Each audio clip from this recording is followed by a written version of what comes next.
What this pregnancy showed me was that I can't keep myself together. Ultimately, my faith is in God, and God is the one who started this work, and He will hold me together. Hello, Hi. people. Welcome back to our channel. My name is Pa, and this is my beautiful wife, Charissa.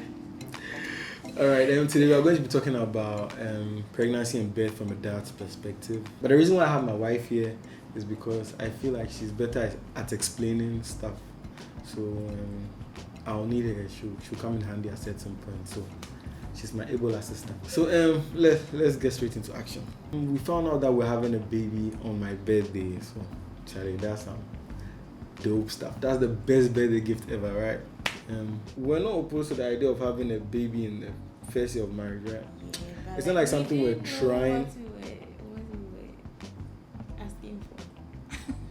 No, it's not like we're trying as much as possible to have. We're like, okay, let's go. If it happens, fine. If it doesn't, fine. Let's not use any protection. So I was telling my friends the other day that when we started dating, it didn't take long for me to find out that Charissa was a keeper. You know, she was a keeper. When we got married, it didn't take her long to see that I was a goal scorer. You get it? So from my ultrasound scan, we found out that she got pregnant 3 weeks after we got married. Every pregnancy is unique, so no two pregnancies are the same. Obviously, there are some symptoms that cut across that, almost every woman will experience, like frequent urination and stuff like that. But that has a science behind it. One woman can have different symptoms for different pregnancies, So if she has like 4 children, each pregnancy can have different symptoms. So, yeah. So I've learned a lot, Charlie. I've learned a lot. I've schooled you. You've not schooled me. I've schooled you well. Life has schooled us because there are a lot of things you didn't know too. So don't come and rush. So the first thing I'd like to talk about is the eating. My goodness. Christian is not someone who eats a lot. She just eats, little portions. Sometimes she can dish food out and it will take her like 4, 5, 6 hours to finish. And it's not like, yeah, and it's not like she has dished out a whole bowl, just little portions. But during this pregnancy, ay, my oh my.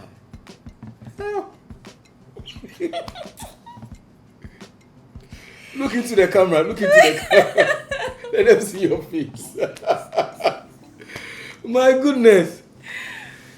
So like the portions she was eating, I was so scared. Look into the camera, let them see your face. Oh. Yeah, the one we are talking about. And obviously you've heard about cravings and stuff. So I'll come to that. But the portion she was eating was mind-boggling. Okay, so that was one symptom of the pregnancy. She could eat and eat a lot. And the funny thing is after pregnancy, she has gone back to normal. So I don't know. Okay, but breastfeeding makes me hungry. But I'm talking about like what you used to eat. Yeah. Hey, you do all. One thing that helped me was during the pregnancy, she had to move to her mom's place. But I still have some classic But how did saying. it help you? I didn't really have cravings. Oh, please. Lalas. Anyone who lives on the 18 road knows Lala stop back. And that's when you showed me your true colors. Because the fufu way mango buy from that Lala stop back. It wasn't cravings per se. It was just that like I knew what I wanted to eat at like each meal time, as opposed to before when I usually don't know what to eat. Please. I wouldn't call If that all your life, craving. hold on. If all your life, you know you're hungry, you don't know what you want, and during the pregnancy, for once in your life, you can tell me that, oh, I want this and I want that. What is it? Is it cravings or not? Let's leave it up to them to decide. Please drop your comments in the comment section. If you think it's cravings or not. Charissa and I dated for like 5 years, and I can't say Oh, that's not true. Don't exaggerate. Okay. Not an exaggeration, but I can say. So let me rephrase. I can only say it's only once or twice I knew exactly what you wanted. So let's just bury that. Because she was at her mom's place, she didn't get to send me a lot.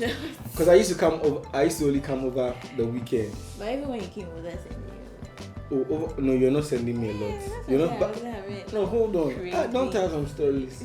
Hold on. There's this classic craving story that I have. It was around 9:30, right? All of a sudden, I want tomatoes. Who wants to eat tomatoes at 9:30? Tomatoes with what? That's the Hold only on. craving like that. I'll say it was actually a craving. In your mind. At 9:30. Right. So at 9:30 I'm out. I'm looking for tomatoes to buy at 9:30. Fortunately for me, there's this woman at Deaf Traco Junction. Those who are familiar with the 18 road, Deaf Traco Junction. She sells vegetables and fruits. I was just praying, oh no, let this woman be there. Fortunately. Because I didn't know I was going to go back without a tomato. I went and then the woman was there. I bought, I think, 4 cedis worth of tomatoes. Slice it up, sprinkle some salt on it. And that's what she wanted to eat. So, that one I agree was a craving. Okay. That one I agree. But we said we are living up to them. So they will decide whether you can consider that. But just one time. Okay, God bless you. God bless you. So, there was this night I went out, and this was even at your mom's place. So don't tell me that when I came over, you didn't send me. This was at your mom's place. I bought Super Ego, the lemon flavor, the plain skin, whatever flavor. I bought Fun Ice. I bought Kili Willy. Yeah, the cone. Now Becca. I bought Kili Willy. I bought spring roll. I bought kebab. I bought sausage. What else? I bought some things I don't even remember. I bought some things I don't remember about you. One night. Did she finish it? Let's ask. Did you finish it? You already know I finished it. You already know. The eating, my goodness. Oh, we thank God, Charissa. Okay, so another thing that I observed was a heightened sense of smell. And it was not good for me, Charlie. It was not good for me. You know, sometimes I know I'll say it over. Sometimes, but it don't be firewood. You want to be intimate with your wife. A kiss here, a kiss there. But anytime I go close to my wife, she tell me, I can smell your nose. What's this? You can smell my nose. She said she can smell my nose. Charlie, it made me very self-conscious. I'm like, hey, Charlie, what's wrong with my nose? Go and stand in the mirror, look. What's wrong with me? Okay, so tell us, what was going on? I could, the air from your nose. I don't know, all of a sudden it had the smell. But before the pregnancy, he was not there. No, it wasn't there. Yeah, because me Jimmy Hoodie. Yeah, that's not getting that. Hoodie. All of a sudden. I don't know where it came from. Oh my. Anyways, we thank God that phase is over. Yeah, and another thing too was frequent urination. Can you explain the science behind it? Because I had something pressing on something like every 5 seconds. Yet. Yeah, it's like because the baby is growing, like your uterus kind of puts pressure on your bladder. So it's like your bladder can't hold the volume that it used to. Oh, okay. Yes, it's like you constantly have to empty it out. I don't know why. I think mine was like to the extreme. I don't know. I can't gauge it against like anybody else's own, but it was so bad. Like I needed to pee all the time. And I think this symptom is like it's a general thing. As the baby grows, like increases in size, it's a general thing. So every month should expect it. Your baby is like sitting on your bladder, and sometimes like when she would kick, like I could feel like her hand like sort of moving, or maybe her foot. And sometimes he'll kick straight into your bladder, and it's like, oh my goodness. We thank God. We thank God for our mothers. Charlie, they've endured so much. Witnessing this firsthand has been very eye-opening. Yeah, it's been very eye-opening. So many things I did. So I was so naive, but we thank God for experience. So I'm here sharing my story. So please share. You can share this video. Let people learn. Let them see some of these things. All right. So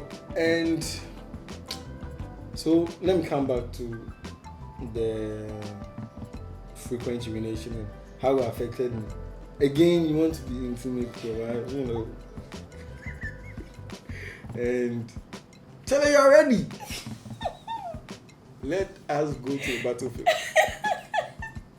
Imagine you are going to war. Yeah, you're all geared up. You are going to war, and then one of your troops coming. Officer, please, I want to go and. They kill morale. They kill me. But anyways, we thank God that. It's not my fault, please. Yeah. Okay, so another symptom, which I believe is general, because it has to do with the production of a certain type of hormone. I think it's general. I don't know, but I think the women tend to be more emotional, or let's say emotionally vulnerable during the pregnancy, and you need to be more patient, more gentle with them. And it's actually something I'd read on, so I was prepared mentally. So I have one story that I'd like to share.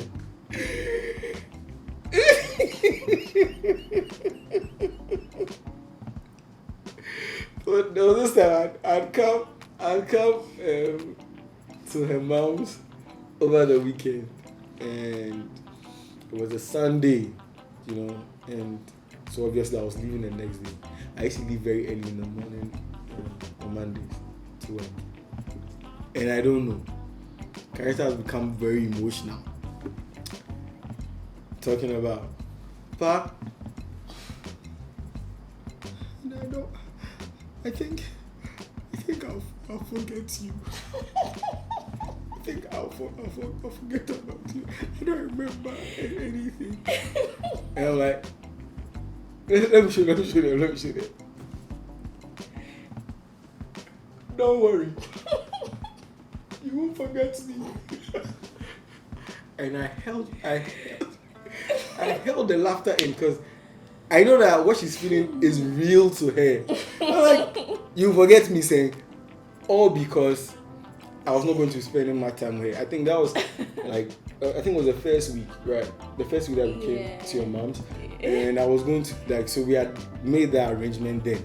So she was like, okay, she's not going to spend my time with me. Mm-hmm. So she's afraid she'll forget me. I'm like, don't worry. You won't forget me. So that was one way the emotions manifested itself. But I was well prepared. I knew what she was going through. And throughout the pregnancy, I had to channel my inner day to me. Motivational speaking be what? Charlie, don't play. Day to me. Where that guy is there? Motivational speaking. Because, she feels like she's missing out on something. Like, the friends are doing this. She's just here at home. The stomach can't do much, So she was not working for the most part.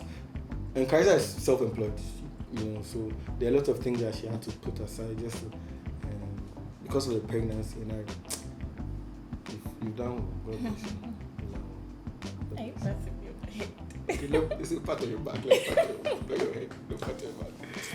Yeah. All right. So another thing was, throughout the pregnancy, my faith was being challenged. I know someone who lost their baby in the 5th month, and so yeah, hearing these things, I also came to find out that miscarriages are not uncommon. I know friends who had like 2-3 miscarriages before they finally had their kids. And your mind is like a battlefield, and you have to keep reminding yourself about the promises of God, the love of God, and the fact that nothing can separate you from His love. If there's a miscarriage or something unfortunate happens and the baby passes,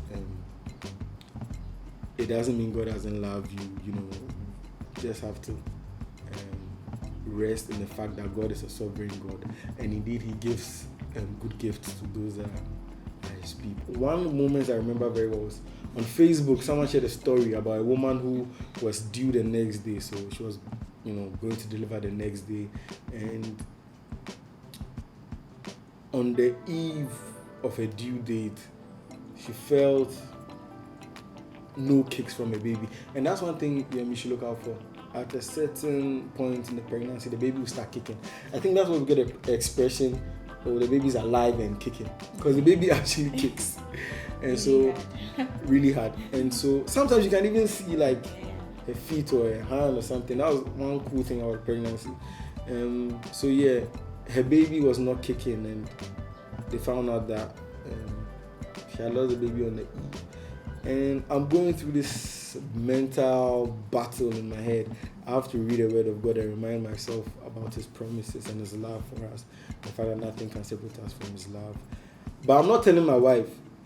I don't want her to freak out. Her emotions are all over the place. I have to do a good job and remain calm. For the both of us. So this is just, by the way, I remember when we saw the ultrasound scan for the first time. I remember, and at little as 8 weeks, as early as 8 weeks.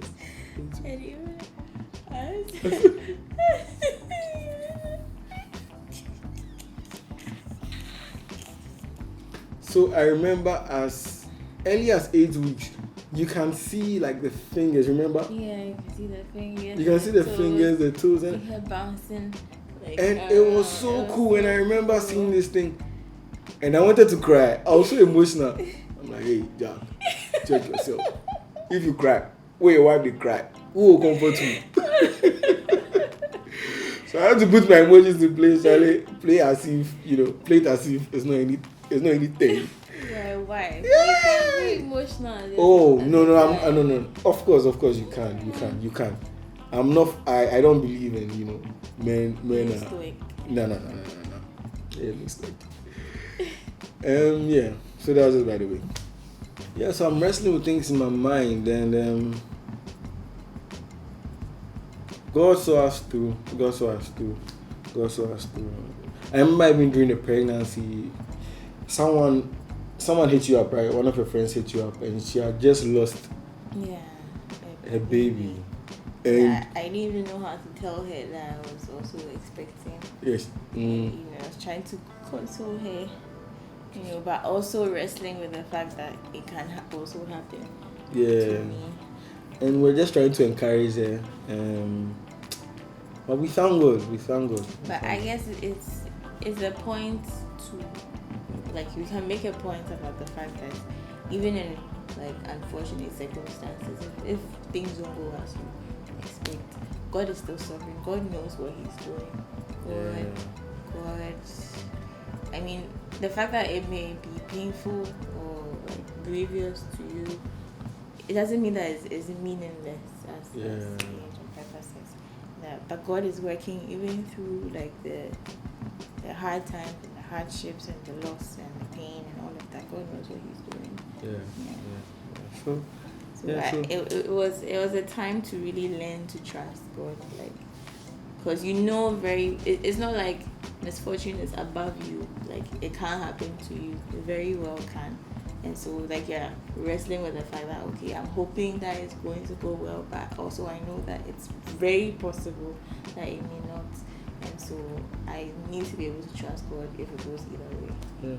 What this pregnancy showed me was that I can't keep myself together.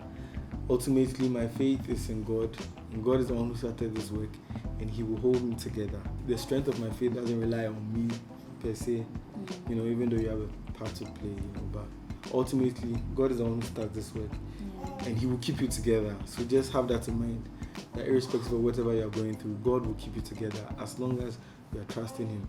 Sometimes you may not even trust Him, but He's a faithful God. In spite of your unfaithfulness, He will keep you together. If indeed He has started this work in you, He will bring it to completion. Yeah. So that's what I have to say for now. If I remember anything, I'll record a second video. But so far, this is what I have in mind concerning the pregnancy. This is my perspective on it. Is there anything you'd like to add? No, I think we've said a lot. Miniano, what's up?